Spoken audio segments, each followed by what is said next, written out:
पैसा हजम, आसिफ जरदारी ने नून लीग दफन कर दी। मौलाना फजलुर रहमान आकर नून लीग के कुल पढ़ाएं। शेख रशीद ने एक तीर से 3 निशाने लगा दिए। कहा शहबाज शरीफ अब सीरिया के वजीर आजम रह गए हैं। इमरान खान ने कुकड़ी को कुड़क कर दिया। लाहौर में उन्हें सियासी तौर पर ज़िबा कर दिया गया। बल्ले ने शहर में ने 3 जगह मारा है। पीटीआई बेहतर फैसला करती तो लाहौर से चौथी नशिस्त भी जीत जाती।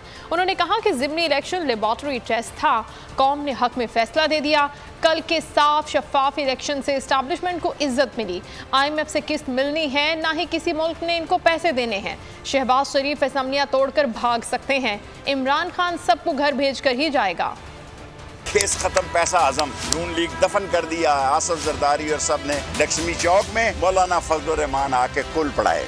कोई हल नहीं है। शहबाज शरीफ इसी हफ्ते में हुकूमत को तोड़े, कौमी असम्बली को इलेक्शन का ऐलान किया जाए। कुकड़ी को इमरान खान ने कुड़क कर दी है और इनके लिए कोई रास्ता नहीं। शहबाज शरीफ साहब, इनफ इज इनफ।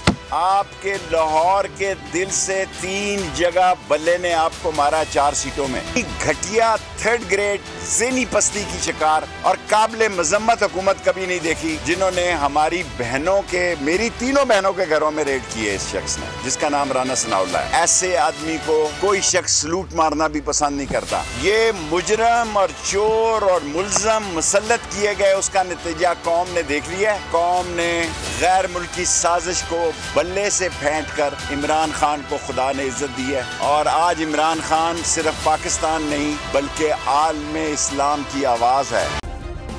सब्सक्राइब करें और बेल दबाएं ताकि कोई खबर रह न जाए।